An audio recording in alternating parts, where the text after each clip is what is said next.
Hi guys and welcome back to the channel Deepak Yadav Education. Welcome to the daily current affairs of 12th of June 2021. तो guys आज है तारीख 12 जून 2021। आज की तारीख से जितने भी मोस्ट इंपॉर्टेंट करंट अफेयर्स बनेंगे उन सभी करंट अफेयर्स को हम लोग डिटेल में डिस्कस करेंगे। नाउ बढ़ते हैं आगे। और गाइज अगर आप लोग को इस लेक्चर का पीडीएफ चाहिए तो नीचे डिस्क्रिप्शन बॉक्स में आप सभी लोग को टेलीग्राम का लिंक दिया गया है, वहां से जाकर आप लोग इस लेक्चर के पीडीएफ को डाउनलोड कर सकते हो। और यह है मेरी Instagram ID Deepak Yadav education, यहाँ पर जाकर मुझे फॉलो कर लेना और अपनी जितनी भी क्वेरीज हैं वो भी यहाँ पर आप लोग मुझसे पूछ सकते हो। इसका लिंक भी अगेन नीचे डिस्क्रिप्शन बॉक्स में दे रखा है। तो शुरुआत करते हैं, देखेंगे आज के टॉप न्यूज़ आर्टिकल्स को। और जितने भी आर्टिकल हम डिस्कस करेंगे सिर्फ और सिर्फ टू द पॉइंट हम लोग बात करने वाले हैं। तो ये आता है सबसे पहला आर्टिकल, काफ़ी इंपॉर्टेंट हो जाता है, लेकिन इसको डिस्कस करने से पहले हमेशा की तरह हम लोग अपने लेक्चर को एक क्वेश्चन के साथ स्टार्ट करेंगे। क्वेश्चन क्या है वो यहाँ पे आप लोग अपने स्क्रीन पर देख पा रहे होंगे। Which of the following is highest peak in Aravalli range. कल ही हमने अरावली रेंज के बारे में डिस्कशन किया था अपने करंट अफेयर वाले वीडियो में। तो यहाँ पे आपको बताना है कि ये जो अरावली रेंज है इसका हाईएस्ट पीक का नाम क्या है। ऑप्शंस आपके सामने है, कामेत, त्रिशूल या फिर गुरु शिखर या अनामुदी। सही आंसर सभी लोग नीचे कमेंट सेक्शन में देंगे। नाउ पहले आर्टिकल में बात करी गई है Ladakh to become carbon neutral. Ladakh को कार्बन न्यूट्रल बनाने की बात करी गई है। बेसिकली जो पोल्यूशन है, जो कार्बन डाइऑक्साइड है, उसको वहां से कम करने की बातचीत करी जा रही है। अब यहाँ पर एक बॉडी है जो कि जिसने मेमोरेंडम ऑफ अंडरस्टैंडिंग साइन करी है, कहाँ पर, लद्दाख के एडमिनिस्ट्रेशन के साथ। तो यहाँ पे उस बॉडी का नाम क्या है वो है CESL यानी कन्वर्जेंस एनर्जी सर्विसेज लिमिटेड। इसने एक मेमोरेंडम ऑफ अंडरस्टैंडिंग साइन किया किसके साथ, administration of union territory of Ladakh के साथ।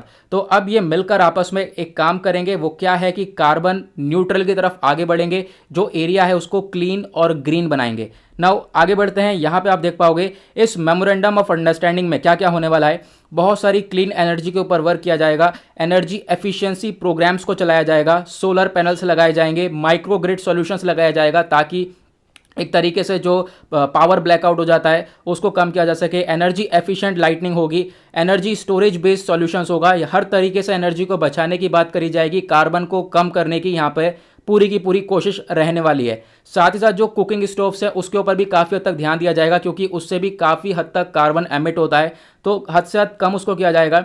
इलेक्ट्रिक मोबिलिटी सॉल्यूशंस लेकर आया जाएगा। तो ये सारे स्टेप्स उठाने वाले हैं लद्दाख के अंदर, जिससे कि वहाँ पर जो कार्बन है उसको एक तरीके से न्यूट्रल किया जाएगा।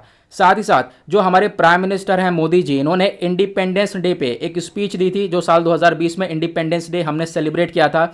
इन्होंने बोला कि जो लद्दाख, लेह और कारगिल है ये रीजन ऐसे होंगे जिसको हम लोग जल्द से जल्द कार्बन न्यूट्रल रीजन डिक्लेयर कर देंगे। और हमारे कंट्री में अभी तक कार्बन न्यूट्रल रीजन कोई सा नहीं है, तो ये पहला आप कह सकते हो रीजन देखने को मिलेगा जिसको कार्बन न्यूट्रल बनाने की बात करी जा रही है। काफ़ी इंपॉर्टेंट ये क्वेश्चन बन सकता है आपसे। नाउ ये जो कार्बन न्यूट्रल के बारे में हमने बात करी है, ये जो कॉन्सेप्ट है ना, ये इंडिया के अंदर पहले भी कंसीडर किया गया है। बहुत सारे विलेजेस के अंदर जैसे केरला और मणिपुर ये चीज़ें अडॉप्ट कर रहे हैं, लेकिन अभी भी यहाँ पर ये जो अच्छी तरीके से चीज़ों को अडॉप्ट नहीं कर पाए। अब जो लद्दाख वाला रीजन होगा ये पहला ऐसा रीजन बनेगा जहाँ पर कार्बन न्यूट्रल की तरफ हम लोग आगे बढ़ेंगे। साथ ही साथ जो CESL है जिसने मेमोरेंडम ऑफ अंडरस्टैंडिंग साइन किया है, इसके बारे में कुछ इंपॉर्टेंट इन्फॉर्मेशन है। वो ये क्या है, फुल फॉर्म याद रखना, कन्वर्जेंस एनर्जी सर्विसेज लिमिटेड। ये एक 100% ओन सब्सिडरी बॉडी है किसकी, एनर्जी एफिशिएंस सर्विसेज लिमिटेड की। ये आते हैं मिनिस्ट्री ऑफ पावर के अंडर में। डिस्कस यहाँ पे हमने ये वाला आर्टिकल कर लिया है। आते हैं सेकंड आर्टिकल की तरफ। अगेन एक और इंपॉर्टेंट आर्टिकल है, बात करी गई है सुरक्षित हम सुरक्षित तुम अभियान के बारे में। तो जो नीति आयोग है, साथ ही साथ पिरामल फाउंडेशन है, इन्होंने मिलकर इस अभियान को लॉन्च किया है लगभग 112 एस्पिरेशनल डिस्ट्रिक्ट्स के अंदर। तो ये कौन से जिले हैं आगे मैं अभी आपको बताऊंगा। अब पहले हम लोग इस अभियान के बारे में पढ़ते हैं। ये आर्टिकल आपका PIB से लिया गया है और डेफिनेटली बहुत इंपॉर्टेंट है। इसका मकसद ये है कि देखो जो डिस्ट्रिक्ट एडमिनिस्ट्रेशंस होंगे उनको असिस्ट किया जाएगा, एक तरीके से उनको यहाँ पर बताया जाएगा कि किस तरीके से जो भी कोविड-19 पेशेंट्स हैं उनको होम केयर सपोर्ट दिया जाए। एक तरीके से कोविड-19 पेशेंट्स को पूरी तरह से हेल्प प्रोवाइड करवाने की बात करी गई है, पूरी तरह से सपोर्ट प्रोवाइड करवाने की बात करी गई है। और वो पेशेंट्स वो होंगे जो कि एसिम्टोमेटिक भी होंगे, साथ ही साथ जिनके अंदर थोड़े बहुत सिम्टम्स हैं वो वाले पेशेंट्स भी होंगे। ठीक है, तो एक तरीके से उनको सपोर्ट देने की बात करी गई है 112 डिस्ट्रिक्ट के अंदर। तो ये जो अभियान है ये एक स्पेशल इनिशिएटिव का पार्ट है इसमें लोकल लीडर्स होंगे, सिविल सोसाइटीज़ होंगे, वॉलंटियर्स होंगे, ये सब मिलकर काम करने वाले हैं डिस्ट्रिक्ट एडमिनिस्ट्रेशन के साथ में। और जितनी भी प्रॉब्लम्स अराइज होंगी उनके ऊपर फोकस किया जाएगा। देन और जो भी यहाँ पर कोविड पेशेंट्स होंगे उनको पूरी तरह से सपोर्ट दिया जाएगा। तो ये हमने इसको अभी डिस्कस किया है, वही सारी सेम चीज़ यहाँ पर आ गई है, रीटाइप हो गया है नाउ। साथ ही साथ जो डिस्ट्रिक्ट मजिस्ट्रेट हैं वो लीड करने वाले हैं इसके अंदर, वो आगे लेकर चलेंगे इस पूरे के पूरे अभियान को। डिस्ट्रिक्ट मजिस्ट्रेट यानी जो डीएम है वो काफ़ी ज़्यादा वर्क करने वाले हैं इस अभियान के अंदर। डीएम पार्टनरशिप करेंगे लगभग 1000 लोकल एनजीओज के साथ, ठीक है। फिर उसके बाद 1 लाख वॉलंटियर्स को इसके अंदर ट्रेन किया जाएगा ताकि पेशेंट्स के साथ अच्छे से कनेक्टिविटी आ सके और हम लोग सपोर्ट कर सकें। ओके नाउ अभी हम बात करते हैं एस्पिरेशनल डिस्ट्रिक्ट्स प्रोग्राम के बारे में। तो इसका बैकग्राउंड क्या है? देखो इसका बैकग्राउंड ये है कि हमारे प्राइम मिनिस्टर ने साल 2022 का एक विजन रखा है कि हम लोग न्यू इंडिया की तरफ आगे बढ़ेंगे। तो गवर्नमेंट ऑफ इंडिया ने इसी चीज़ को ध्यान में रखते हुए साल 2018 जनवरी का महीना था, उसमें ट्रांसफॉर्मेशन ऑफ एस्पिरेशनल डिस्ट्रिक्ट्स को लॉन्च किया गया। मतलब कि ऐसे डिस्ट्रिक्ट्स जो कि अंडर डेवलप्ड हैं, ठीक है, जहां पर इतना विकास है नहीं, तो उनको ट्रांसफॉर्म किया जाएगा इनटू द डेवलप्ड, ठीक है। तो यहां पर इसी का ये ऑब्जेक्ट रखते हुए एस्पिरेशनल डिस्ट्रिक्ट्स प्रोग्राम को लाया गया था। और आज के टाइम पर कितने हैं ये, तो आपको ध्यान देना है, लगभग मार्च 2020 तक का जो ये डेटा है वो नीति आयोग ये बताता है कि 112 एस्पिरेशनल डिस्ट्रिक्ट्स हैं। और जो वेस्ट बंगाल है वो यहाँ पर इसके अंदर पार्टिसिपेट नहीं करता है। आपको ध्यान रखना है, यहाँ से आपसे क्वेश्चन बन सकता है। आगे आते हैं नेक्स्ट आर्टिकल की तरफ। एक और मोस्ट इंपॉर्टेंट आर्टिकल है, बात करी गई है अपॉइंटमेंट ऑफ इलेक्शन कमिश्नर के बारे में। तो आपने हाल ही में देखी होगी एक न्यूज़ काफ़ी तेज़ी से कवर करी गई थी। जो हमारे प्रेसिडेंट हैं रामनाथ कोविंद जी, इन्होंने अपॉइंट कर दिया है एक इलेक्शन कमिश्नर को, और वो हैं अनूप चंद्र पांडे जी, जिनका पिक्चर आप लोग नीचे देख पा रहे होंगे। ये एक रिटायर्ड उत्तर प्रदेश कैडरे के आईएएस ऑफिसर हैं, ठीक है। अब यहाँ पे ये इलेक्शन कमिश्नर बन चुके हैं। और साथ ही साथ आपको मालूम होगा अभी हाल ही में हम लोगों ने चीफ इलेक्शन कमिश्नर को जो भी अपॉइंट किया था वो थे सुशील चंद्रा जी, इनका भी आप ध्यान रखना नाम। उसके साथ साथ जो पोजीशन होती है इलेक्शन कमीशन की, ये काफ़ी टाइम से खाली पड़ी थी, लगभग 13 अप्रैल से। नाउ अब यहाँ पर इसको भी फुलफिल कर दिया गया है। क्वेश्चन ये आता है कि ये इलेक्शन कमीशन ऑफ इंडिया जो है ये अपने आप में एक बहुत ही ज़्यादा वास्ट टॉपिक है। जब आप पॉलिटी पढ़ोगे लक्ष्मीकांत की, तो वहाँ पर आपको पूरा का पूरा चैप्टर देखने को मिल जाएगा। तो वही चीज़ें हम लोग यहाँ पर कवर करेंगे। मैं आपको बताऊँगा किस तरीके से इलेक्शन कमिश्नर्स इलेक्ट होते हैं, और भी सारी चीज़ें कवर करने वाले हैं। तो ये जो इलेक्शन कमीशन ऑफ इंडिया है, ये टॉपिक आपका जीएस पेपर 2 के पॉइंट ऑफ व्यू से इंपॉर्टेंट हो जाता है। जीएस पेपर 2 में आपको बहुत सारे पॉइंट्स देखने को मिलेंगे, जैसे कि कॉन्स्टिट्यूशनल बॉडीज़ हो गया या ट्रांसपेरेंसी एंड अकाउंटेबिलिटी हो गया। तो सबसे पहली पॉइंट तो यही आता है कि ये election commission of India basically होता क्या है। ये एक ऑटोनोमस कॉन्स्टिट्यूशनल अथॉरिटी है। इसका काम ये है कि देख पाओगे हमारे देश भर में इलेक्शंस जो होते हैं, जो चुनाव होते हैं, उसको कंडक्ट करवाने का काम इलेक्शन कमीशन ऑफ इंडिया का ही होता है, ठीक है। अब चुनाव के साथ साथ और क्या चीज़ें एडमिनिस्टर करता है, जैसे कि लोकसभा के इलेक्शंस, राज्यसभा के, स्टेट लेजिस्लेटिव असेंबलीज हो गई, या फिर प्रेसिडेंट और वाइस प्रेसिडेंट के ऑफिस हो गए। जो भी यहाँ पर इलेक्शंस होते हैं उनको कंडक्ट करवाता है इलेक्शन कमीशन ऑफ इंडिया। इसका बैकग्राउंड के बारे में बात करें तो जो पार्ट 15 है इंडियन कॉन्स्टिट्यूशन का, ये डील करता है इलेक्शन से, और यहाँ पर साथ ही साथ उसी की वजह से इस कमीशन को एस्टेब्लिश किया गया था ताकि इलेक्शंस वाले मैटर्स ये कमीशन देख सके। जो ये इलेक्शन कमीशन है इसको एस्टेब्लिश किया गया है लगभग 25 जनवरी 1950 में। आर्टिकल 324 से लेकर आर्टिकल 329 तक कॉन्स्टिट्यूशन के अंदर जितनी भी चीज़ें हैं वो डील करती हैं इलेक्शन कमिश्नर के पावर, फंक्शन, टेन्योर, एलिजिबिलिटी से, ठीक है। स्ट्रक्चर क्या है इस कमीशन का, तो मैं आपको बता दूं इसके अंदर कौन कौन होता है। तो ये जो कमीशन है इसके अंदर एक इलेक्शन कमिश्नर होता है, ठीक है। बेसिकली उसको पहले ये एक इलेक्शन कमिश्नर हुआ करता था, लेकिन बाद में हमने इसके अंदर अमेंडमेंट किया, चेंजेस करे। अब क्या है, अब इस बॉडी का स्ट्रक्चर यूँ है कि जो इसके अंदर एक चीफ इलेक्शन कमिश्नर होता है, ठीक है। टॉप का आप कह सकते हो जो टॉप मेंबर होता है, जो कि अभी यहाँ पर कौन है, वो है सुशील चंद्रा जी। और 2 इलेक्शन कमिश्नर होते हैं, एक तो हो गए अनूप चंद्र पांडे जी, जिनको अभी इलेक्ट किया गया है। साथ ही साथ इसका सेक्रेटेरिएट आपको न्यू दिल्ली के अंदर देखने को मिल जाएगा। और स्टेट लेवल इलेक्शन की बात करें तो ये कमीशन काफ़ी ज़्यादा वर्क करता है। साथ ही साथ प्रेसिडेंट जो है वो अपॉइंट करते हैं चीफ इलेक्शन कमिश्नर और इलेक्शन कमिश्नर्स को। तो सबसे इंपॉर्टेंट चीज़ ध्यान रखना है, क्योंकि अभी ये जो अनूप चंद्र पांडे जी हैं इनको भी किसने इलेक्ट किया है, वो हमारे प्रेसिडेंट ने इलेक्ट किया है। अब इनकी टेन्योर कितनी होती है, तो लगभग 6 साल तक ये लोग वर्क कर सकते हैं। साथ ही साथ जो मैक्सिमम एज होती है वो होती है 65 साल, ठीक है। उसके बाद इनकी सैलरीज वगैरह कितनी होती हैं, पर्क्स वगैरह कितने होते हैं, तो जैसे सुप्रीम कोर्ट के जज के ये सारी चीज़ें होती हैं, बिल्कुल सिमिलर चीज़ें यहाँ पर इनकी भी होती हैं। यानी इनके अंदर कोई आपको बदलाव नहीं देखने को मिलेगा। अब इनको रिमूव कैसे किया जा सकता है, तो आपको ध्यान रखना है एक प्रूवन मिसबिहेवियर हो, मतलब कि ये जो बंदा है इसने मिसबिहेव किया हो और उसके बारे में चीज़ें प्रूफ हुई हुई हो, तो उसको वहाँ पे अपने पद से हटाया जा सकता है। अब ध्यान से सुनना है एक चीज़, ये जो पद को हटाना से हम लोग वर्क कर रहे हैं, ये जो रिमूवल है इसको हम लोग इम्पीचमेंट नहीं बोलते हैं, ठीक है।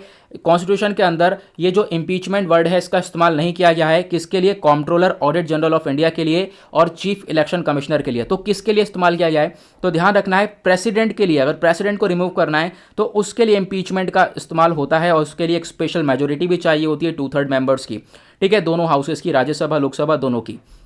बात करें फंक्शन की, तो ये जो इलेक्शन कमीशन ऑफ इंडिया है, ठीक है, इसका मेन काम यही है कि सारी जगह पर अच्छे से इलेक्शंस को कंडक्ट करवाना। उसके साथ और क्या क्या काम है, जैसे कि आप कह सकते हो इलेक्ट्रॉनिक फोटो आइडेंटिटी कार्ड वगैरह को इशू करना। उसके बाद जो पोलिंग स्टेशंस होते हैं कहाँ कहाँ पर लोकेट करना है, कहाँ कहाँ पर कौन कौन सी जगह पर इलेक्शंस होंगे, उसके बारे में यहाँ पर डिस्कशन करना। जो इलेक्शन सिंबल्स होते हैं पार्टीज़ को दिए जाते हैं उसको अलॉट करना। तो ये सारे काम जो है इलेक्शन कमीशन ऑफ इंडिया के देखने को मिल जाते हैं। Okay, clear. काफ़ी सारी चीज़ें थी, काफ़ी सारी इंपॉर्टेंट चीज़ें थी, तो यहाँ पर आपको यही सारी चीज़ देखने को मिलेगी, लेकिन इससे ज़्यादा हम लोगों ने कवर कर लिया है।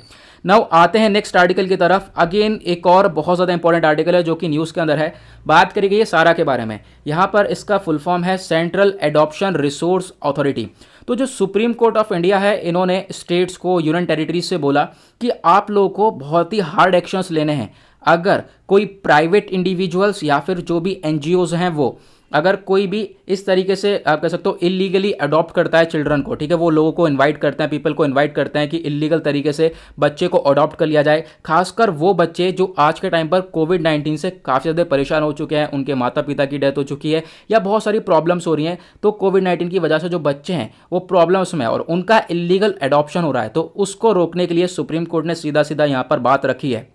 साथ ही साथ एक चीज़ और मेंशन ये करी है कि देखो यहाँ पर ये इलीगल तो होगा, साथ ही साथ अगर आपने एडॉप्शन किया है, किसी बच्चे को अडॉप्ट किया है, लेकिन सारा के इन्वॉल्वमेंट के बिना, यानी कि सेंट्रल एडॉप्शन रिसोर्स अथॉरिटी जिसकी यहाँ पर इन्वॉल्वमेंट चाहिए था, अगर आपको एडॉप्शन करना भी है तो इसका इन्वॉल्वमेंट इसके अंदर होना चाहिए था। अगर ये इन्वॉल्व नहीं है इसके अंदर तो वो इलीगल है और इसके खिलाफ यहाँ पे आपके अगेंस्ट एक्शंस उठाए जा सकते हैं। तो ये इसका लोगो है, ध्यान रखना। ये जो बॉडी है ये ministry of women and child development यानी भारत सरकार के अंडर में देखने को मिल जाती है। तो इसके बारे में पढ़ेंगे क्योंकि इन बॉडीज के रिगार्डिंग बहुत सारे क्वेश्चंस बनते हुए आए हैं और आने वाले टाइम पे भी चांसेस हैं कि ऐसे क्वेश्चंस बनते रहें।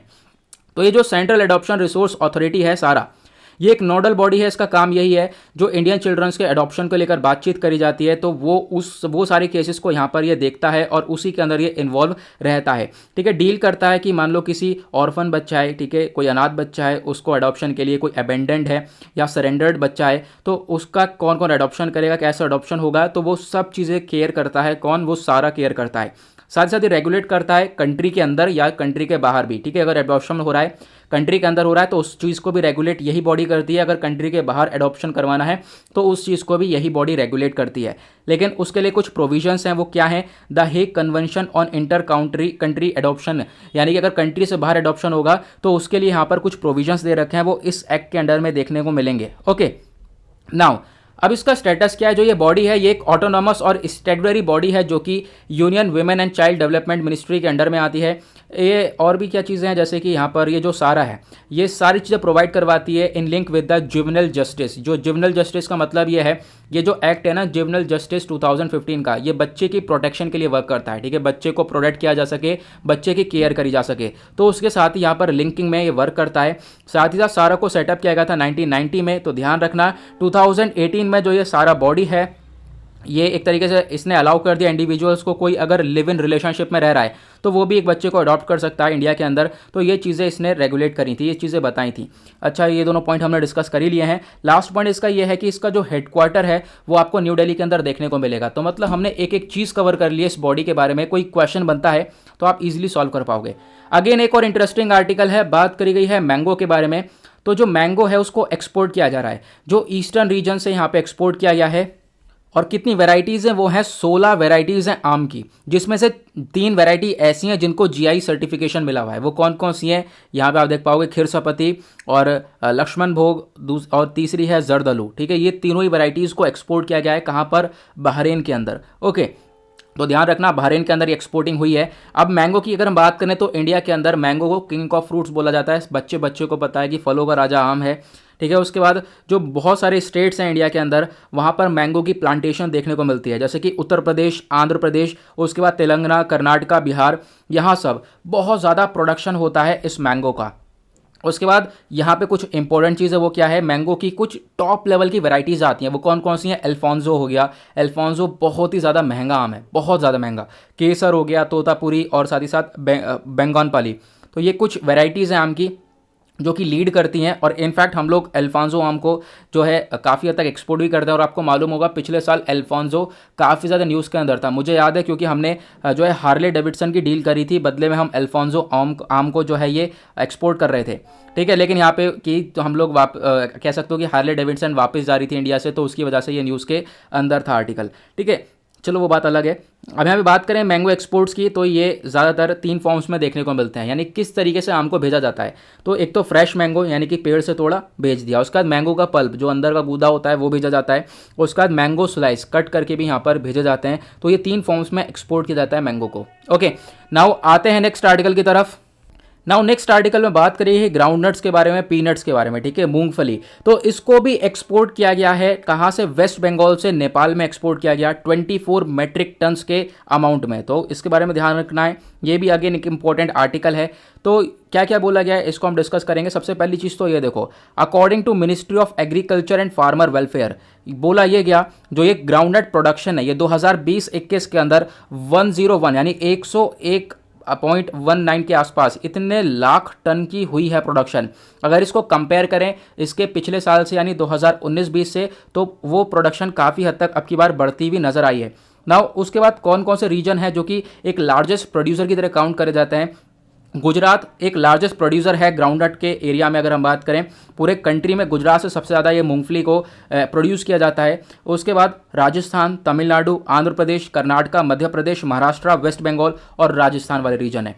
नाउ ये जो क्रॉप है ये दोनों ही सीजन्स में ग्रो होती है, खरीफ और रबी सीजन्स दोनों ही। तो आपको बताने खरीफ और रबी सीजन्स कौन से होते हैं, जरा नीचे कॉमेंट सेक्शन में टाइप करो। नाउ ये जो खरीफ सीजन है ये आप कह सकते हो ये ज़्यादा शेयर करता है, खरीफ सीजन में ज़्यादातर ये ग्रो होती हुई नजर आती है, क्योंकि 75% का जो टोटल प्रोडक्शन होता है वो इसी पर्टिकुलर सीजन के अंदर देखने को मिलता है। ट्रेडिशनली अगर हम बात करें काफ़ी टाइम पहले जो गुजरात और राजस्थान है इनका काफ़ी मेजर शेयर हुआ करता था ग्राउंडनट के एक्सपोर्ट के अंदर, लेकिन अब यहाँ पे वेस्ट बंगाल ने एक्सपोर्ट किया है ग्राउंडनट्स को। और इससे क्या है कि हम लोग को ये पता चलता है जो ईस्टर्न वाला रीजन है, क्योंकि आपको वेस्ट बंगाल ईस्ट साइड में देखने को मिलेगा, जो ईस्टर्न वाला रीजन है वो भी कहीं ना कहीं पावरफुल होता जा रहा है, उसके पास भी कहीं ना कहीं पोटेंशियल आता जा रहा है कि वो लोग भी एक्सपोर्ट कर रहे हैं आज के टाइम पर ग्राउंडनट्स को, ठीक है, क्योंकि वहाँ से जनरली एक्सपोर्ट नहीं होता है ज़्यादातर, लेकिन अब की बार वेस्ट बंगाल से किया गया है। ओके, नाउ आते हैं नेक्स्ट आर्टिकल की तरफ। अगेन एक और इंपॉर्टेंट आर्टिकल, ऑपरेशन पेंगेआ 14 के बारे में बात करी गई है। मुझे लगता है हमने शायद 2 दिन पहले डिस्कस किया था, लेकिन फिर से न्यूज़ के अंदर है तो मैं अभी आपको बता देता हूँ। तो ये क्या है बेसिकली, देखो, एक record number of fake online pharmacies, मतलब कि ऐसी फार्मेसीज, ऐसी वेबसाइट्स जहां पर फेक प्रोडक्ट्स मिल रहे थे, फेक मेडिसिन मिल रही थी, फेक मास्क मिल रहे हैं, फेक इंजेक्शंस मिल रहे हैं, सब चीज़ें फेक मिल रही थी। तो यहाँ पर इस वेबसाइट्स को काउंटरफीट किया गया, इलिसिट मेडिसिन को टैकल करने के लिए ये ऑपरेशन चलाया गया था कि जो भी यहाँ पर फेक प्रोडक्ट्स मिल रहे हैं उसको रोका जाए। उसके लिए ऑपरेशन लाया गया था। कब लाया गया, कैसे लाया गया, इसको हम लोग आगे डिस्कस करेंगे कैसे काम करता है। सबसे पहले चीज़ जो ये ऑपरेशन है इसको कोऑर्डिनेट किया जाता है इंटरपोल के साथ। ये इंटरपोल क्या होता है आगे मैं आपको बताऊंगा, बहुत इंपॉर्टेंट पॉइंट है। तो इस ऑपरेशन को कोऑर्डिनेट किया गया इंटरपोल के साथ। इसके अंदर कौन कौन इन्वॉल्व होता है, पुलिस होता है, कस्टम्स होते हैं, हेल्थ रेगुलेटरी अथॉरिटीज़ होती हैं। 92 कंट्रीज़ जो है इसके अंदर आप कह सकते हो वर्क करती हैं इस ऑपरेशन के अंडर में, आपस में कॉन्टेक्शन रहता है। फिर उसके बाद ये वर्क करती हैं। इंडिया की साइड से कौन सी बॉडी पार्टिसिपेट करती है तो आपको ध्यान रखना है, वो है सेंट्रल ब्यूरो ऑफ इन्वेस्टिगेशन यानी CBI, एक नोडल बॉडी है जो कि इंटरपोल के लिए रिस्पॉन्सिबल होती है। अब मैं आपको इंटरपोल के बारे में बता देता हूँ ये बेसिकली है क्या। तो इंटरपोल इसकी फुल फॉर्म है इंटरनेशनल पुलिस ऑर्गेनाइजेशन, इसको इंटरपोल भी बोला जाता है। ये एक ऐसी इंटरनेशनल ऑर्गेनाइजेशन है जिसका काम है आप कह सकते हो दुनिया भर में टेररिज्म को खत्म करना, ट्रैफिकिंग के खिलाफ काम करता है, या फिर और भी बहुत सारे क्राइम्स हो जाते हैं, ह्यूमैनिटी से रिलेटेड क्राइम्स हो जाते हैं, उनके खिलाफ ये बॉडी वर्क करती है। मेंबर्स की बात करें तो इंटरपोल के अंदर आपको 194 मेंबर कंट्रीज देखने को मिलेंगी और वर्ल्ड का लार्जेस्ट पुलिस ऑर्गेनाइजेशन है। होता क्या है ना, इसमें हर एक कंट्री की पुलिस दूसरी कंट्री की पुलिस से कनेक्टेड है इस बॉडी के थ्रू। ओके, नाउ अगर हम बात करें गवर्नेंस की, तो जितने भी डिसीजंस लिए जाते हैं वो इंटरपोल एक्टिविटीज़ के, वो यहाँ पे बनाता है कौन, जनरल असेंबली पूरी तरह से एक चीज़, फिर उसके बाद यहाँ पे डिसीजन लिया जाता है। और साथ ही साथ ये कोई यूएन सिस्टम का पार्ट नहीं है, यूनाइटेड नेशन का पार्ट नहीं है, ये इंडिपेंडेंट इंटरनेशनल ऑर्गेनाइजेशन है। सबसे इंपॉर्टेंट चीज़, इंटरपोल का हेडक्वार्टर आपको फ्रांस के अंदर एक लियोन जगह है वहाँ पर देखने को मिलेगा। इसको फाउंड करा गया था 1923 में, और हर कंट्री होस्ट करती है इंटरपोल नेशनल सेंट्रल ब्यूरो, यानी कि हर एक कंट्री के पास ऐसी कोई ना कोई बॉडी होगी जो कि कनेक्ट होगी इंटरपोल के साथ। जैसे इंडिया के अंदर सीबीआई है जो कि कनेक्ट रहती है, ठीक है। उसके बाद इंटरपोल अपने बहुत सारे नोटिस भी जारी करता है, लगभग 8 कलर में इसके नोटिस होते हैं। जैसे रेड कलर हो गया, ब्लैक वाइट कलर के नोटिस देता है, ठीक है। कोई बंदा भाग गया है कंट्री छोड़ के, तो उसके लिए कौन सा नोटिस देना है, कोई वांटेड पर्सन है या फिर कोई अनआइडेंटिफाई पर्सन है, कोई अननोन पर्सन है, तो उसके लिए कौन कौन से नोटिस देने होते हैं, वो इंटरपोल यहाँ पर ये सारी चीज़ें डिसाइड करता है। ओके, मतलब कि सारी जो कंट्रीज़ की पुलिस हैं वो आपस में कनेक्ट रहती हैं, और इसी को देखते हुए इसी इंटरपोल ने ये वर्क किया। दुनिया भर में बहुत सारी फेक वेबसाइट्स चल रही थी जहां पर लगभग फेक प्रोडक्ट्स मिल रहे थे। तो आप देख पाओगे, बताया गया है 1.1 लाख के आसपास फेक वेबसाइट्स थी। तो इसको टैकल करने के लिए काम उठाया गया। साथ ही साथ पहला ऑपरेशन, जो ये ऑपरेशन पेंगिया का पहला ऑपरेशन है, ये 2008 में कंडक्ट हुआ था। आपको इसके बारे में भी ध्यान रखना है।